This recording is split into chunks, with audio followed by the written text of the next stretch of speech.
உடலை விட்ட ஆன்மா உயிரோடு உலவிக் கொண்டிருக்கக்கூடிய ஆன்மாவோடு சேர்ந்து விடுகிறது.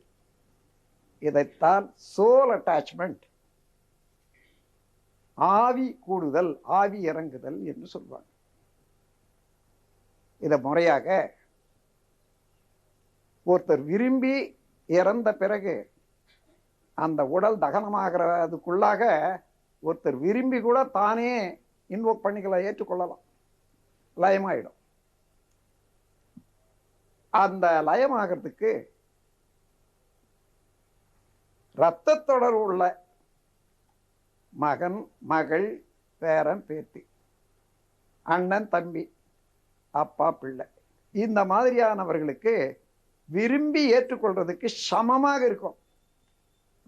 ஏன்னா நீண்ட காலமாக வந்த வினைத்தொடர், கருவமைப்பு வினைத்தொடர் எல்லாருக்கும் ஒண்ணுதான்.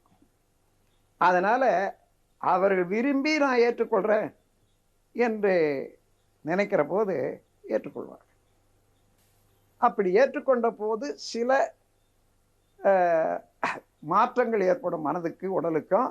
அதற்காக ஒரு 10-15 நாளைக்கு வாழ்க்கையில ஒரு உடல் உறவு முதலியது இல்லாத தெய்வ நிலை எண்ணத்தோட அப்படி இருக்கணும் என்றதை வச்சுதான் இந்த சடங்குகள் செய்யறது.